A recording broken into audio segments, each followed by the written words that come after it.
വയനാട് പുൽപ്പള്ളിയിൽ മുൻകാലിന് പരിക്കേറ്റ കാട്ടാന ചെരിഞ്ഞു എന്ന വാർത്ത ഇപ്പോൾ പുറത്തു വരുന്നുണ്ട്. മറ്റൊരു കാട്ടാനയുമായുള്ള ഏറ്റുമുട്ടലിൽ ഗുരുതരമായി ഈ ആനയ്ക്ക് പരിക്കേറ്റിരുന്നു.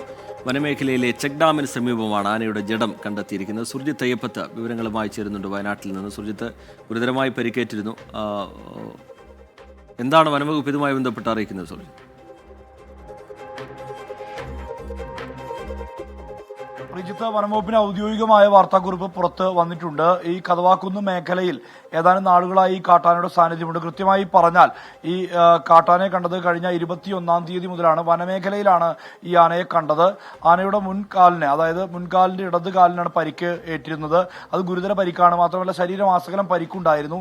ഇതുമായി ബന്ധപ്പെട്ട് വെറ്റിനറി ഓഫീസർമാർ ഈ ആനയെ പരിശോധിച്ചു. പക്ഷേ അത് രക്ഷപ്പെടാനുള്ള സാധ്യത വളരെ കുറവാണ് എന്നുള്ള വിലയിരുത്തലുണ്ടായി.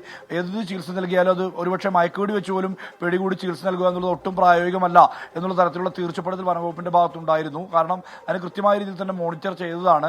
ഒരു തരത്തിലും രക്ഷപ്പെടാൻ ഒരു തരിമ്പ് പോലും സാധ്യതയില്ലാത്തൊരു സ്ഥിതി ആനയെ സംബന്ധിച്ചുണ്ടായിരുന്നു. 35 വയസ്സാണ് ഈ ആനയുടെ പ്രായം.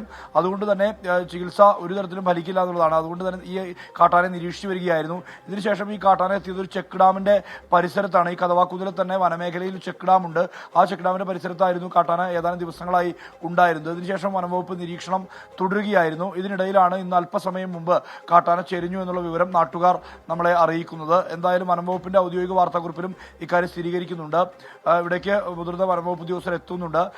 നാളെ ഈ ആനയെ പോസ്റ്റ്മോർട്ടം ചെയ്യും. അതായത് വെറ്റിനറി ഓഫീസർമാരുടെ നേതൃത്വത്തിൽ സംഘമാകും പോസ്റ്റ്മോർട്ടം ചെയ്യുക. തുടർന്ന് ആ മേഖലയിൽ, വനമേഖല തന്നെയാണ്, അവിടെ തന്നെ സംസ്കരിക്കുമെന്നുള്ളതാണ് വ്യക്തമാവുന്ന കാര്യം. മറ്റൊരു ആനയുമായുള്ള ഏറ്റുമുട്ടലിലാണ് ഇതിന് ഈ വിധം ഒരവസ്ഥ സംഭവിച്ചിരിക്കുന്നത് എന്നുള്ള കാര്യത്തിൽ വനംവകുപ്പ് സ്ഥിരീകരിക്കുന്നുണ്ട്. റിജിത്ത്, ശരി, സുർജിത്ത് അയ്യപ്പത്ത് വിശദാംശങ്ങൾ നൽകുകയായിരുന്നു വയനാട്ടിൽ.